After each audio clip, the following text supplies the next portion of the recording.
नमस्कार दोस्तों, कैसे हैं आप लोग। आशा करता हूं आप अच्छे होंगे। अपने YouTube channel target with Devendra में आपका स्वागत करता हूं।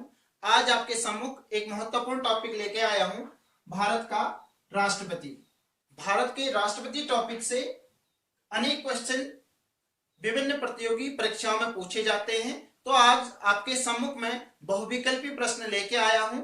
देखें, संविधान के किस अनुच्छेद के अनुसार भारत का एक राष्ट्रपति होगा। विकल्प है अनुच्छेद 52, अनुच्छेद 53, अनुच्छेद 54, अनुच्छेद 55। आप जानते होंगे भारतीय संविधान के अनुच्छेद 52 के अनुसार भारत का एक राष्ट्रपति होगा।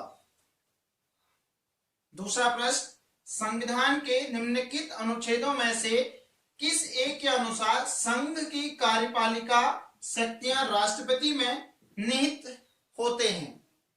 अनुच्छेद 51, अनुच्छेद 52, अनुच्छेद 53, अनुच्छेद 54। तो आपको पता होगा संघ की कार्यपालिका शक्तियां राष्ट्रपति में निहित होंगी अनुच्छेद 53 के अनुसार। नेक्स्ट क्वेश्चन, भारतीय संविधान में समस्त कार्यपालिका शक्तियां निहित हैं। अभी इससे ऊपर ये ऑप्शन आया था, भारतीय संविधान में समस्त कार्यपालिका शक्तियां निहित हैं। किसमें निहित हैं?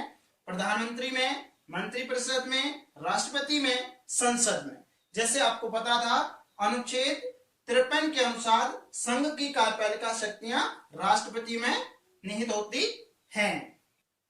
नेक्स्ट क्वेश्चन, भारत का राष्ट्रपति बनने के लिए न्यूनतम आयु कितनी होनी चाहिए। यानी यदि कोई व्यक्ति भारत का राष्ट्रपति बनना चाहता है तो उसकी आयु कितनी होनी चाहिए। 40 साल, 35 साल, 30 वर्ष और 25 वर्ष। तो भारत का राष्ट्रपति बनने के लिए उम्मीदवार की आयु कितनी होनी चाहिए? 35 वर्ष। नेक्स्ट क्वेश्चन नाउ, भारतीय राष्ट्रपति के रिक्त पद को भर दिया जाना चाहिए। यानी किसी कारणवश यदि राष्ट्रपति का पद खाली रहता है, कभी मृत्यु हो जाती है या त्यागपत्र दे देते हैं, तो कितनी अवधि के दौरान राष्ट्रपति के पद को भर दिया जाना चाहिए। 90 दिन में, 6 माह में, 1 वर्ष में या संसद द्वारा निर्धारित अवधि में। तो वो अवधि है 6 माह। 6 माह के दौरान राष्ट्रपति के पद को भर दिया जाना चाहिए। नेक्स्ट क्वेश्चन, भारत का राष्ट्रपति अपना त्यागपत्र किसे सौंपता है। यदि कोई राष्ट्रपति अपना पद छोड़ना चाहता है तो वो अपना त्यागपत्र किसे देगा? उपराष्ट्रपति को, प्रधानमंत्री को, लोकसभा का अध्यक्ष या भारत के मुख्य न्यायाधीश को। तो आपको पता होगा भारत का राष्ट्रपति अपना त्यागपत्र उपराष्ट्रपति को सौंपता है। नेक्स्ट क्वेश्चन, राज्यसभा में राष्ट्रपति द्वारा कितने सदस्य मनोनीत किए जाते हैं। जैसे आप जानते होंगे भारत के राष्ट्रपति के पास अधिकार होते हैं, वो दोनों सदनों में, राज्यसभा में, लोकसभा में कुछ सदस्यों को मनोनीत कर सकता है। तो क्वेश्चन है राज्यसभा में कितने सदस्यों को मनोनीत कर सकता है। ऑप्शन है 2, 10, 12, 15।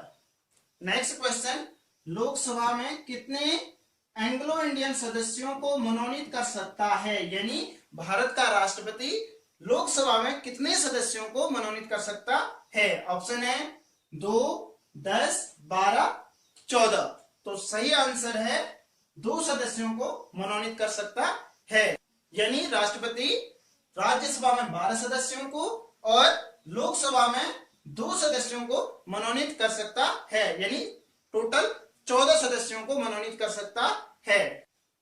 नेक्स्ट क्वेश्चन, भारत के राष्ट्रपति का चुनाव किया जाता है। यानी भारत के राष्ट्रपति का चुनाव किसके द्वारा किया जाता है। तो ऑप्शन है केवल राज्यसभा के सदस्यों द्वारा, केवल लोकसभा के सदस्यों द्वारा, केवल राज्यों के विधानसभाओं और लोकसभाओं के सदस्यों द्वारा, राज्यसभा, लोकसभा और राज्य के विधानसभाओं के निर्वाचित सदस्यों द्वारा। तो आपको पता होगा राज्यसभा, लोकसभा और राज्यों के विधानसभाओं के निर्वाचित सदस्य राष्ट्रपति के चुनाव में भाग लेते हैं। जो सदस्य मनोनीत होते हैं, चाहे वो राज्यसभा के हों, चाहे वो लोकसभा के हों, चाहे वो राज्य विधानसभा के हों, वो राष्ट्रपति के चुनाव में भाग नहीं लेते हैं। इसलिए हमारा डी ऑप्शन करेक्ट है।